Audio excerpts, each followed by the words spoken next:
Okay, so what I'd like to do in this session today is actually go through a little bit more about the how and some of the common tendinopathies that we see. So I'm not going to cover all of them, but I just want to pull out some of them and maybe some of the activities you might be doing that can aggravate these problems. Because if you're aware of that, it might mean that you're a bit more sensible, a bit more cautious about how much you do at any one point in time, particularly if there are activities that you don't do regularly, so you're building up tolerance in the tissues and tolerance in the tendon, which means it can adapt and cope with the load that you're putting through it. One that springs to mind immediately is gardening. Gardening is something that you will tend to do quite intensely for a short period of time, and then you'll potter through the summer and maybe not do as much through the winter, but you'll definitely have these points where you do quite a lot. And it's those points when you suddenly increase the load that you can irritate things. So let's have a look. So the first one we're going to look at is tennis elbow. So the tennis elbow, if we scoot in here, it doesn't show it, but it's one tendon. It's 5 muscles that attach into one tendon that attach onto the outside of the elbow joint. So I take 1 or 2 layers of muscle away from here. You can see there's the elbow, so it's attaching in there, and those muscles in here that come into that. Now, tennis elbow, obviously the classic is suddenly starting to play tennis and aggressively loading that tendon as you're hitting the ball. But I see probably 80% of my people who have tennis elbow don't play tennis. So gardening is definitely another one.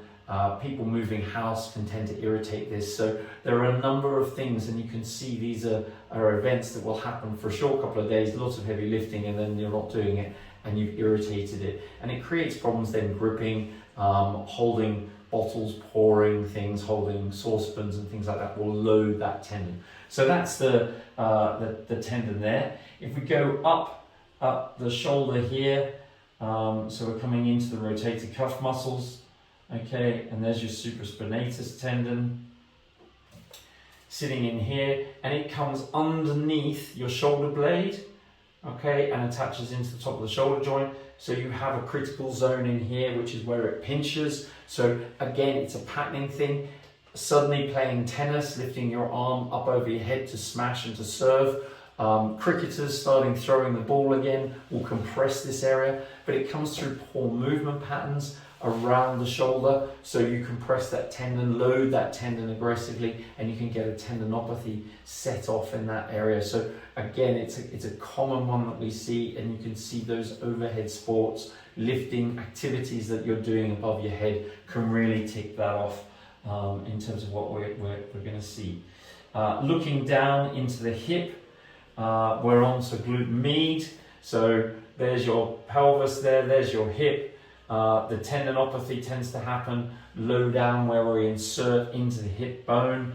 Again, this tends to be something that will flare up related to stiffness in the hips, changing your walking pattern and loading that glute medial muscle aggressively, increasing the load into the tendon. So if you do that and then suddenly go off and play golf or tennis or start another activity, you can really add extra load into that. And it's obviously quite an important muscle because you're going to be using a lot when you're walking. So that glute med tendinopathy can cause some problems.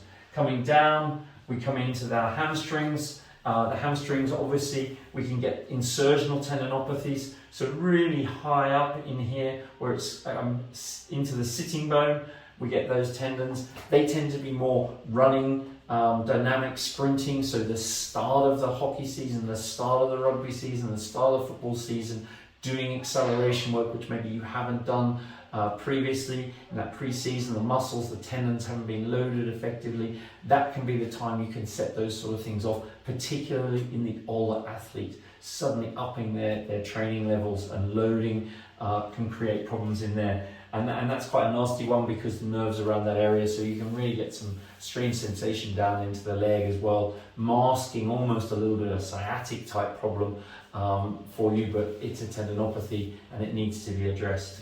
Coming down the leg further, we come in, I'll add on that final layer of muscle again. They don't show, hang on, let me just add We've got the Achilles, the patella tendon in here, which attaches from the kneecap. We look at that in the next video and some of the treatment options associated with that. So that's going to be more jumping, loading, basketball type events, tennis again, where you're quite aggressive, squash, aggressively down in and back out of that squat type position, lunge type position, repetitively loading that tendon. Can irritate the kneecap, but the patella tendon is certainly something that is commonly seen as an issue. We come down, then we come into sort of more of the running area.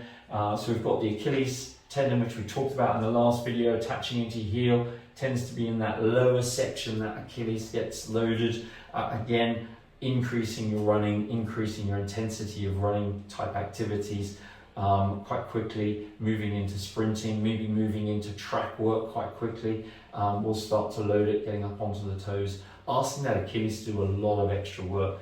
And then we can come down, the small tendons that run around either side, the perineals can get loaded when you're doing that change of direction work, again running on uneven surfaces.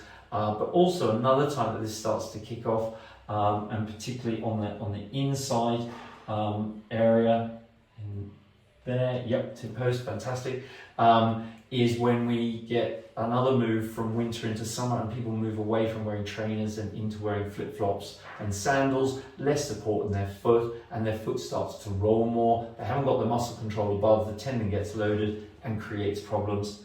And then finally, your plantar fascia underneath, again, same thing as the last one, coming out of shoes, going into sandals, bare feet, being outside, flip-flops, a lot more, walking still the same volume, but your foot being asked to suddenly do a lot more loading.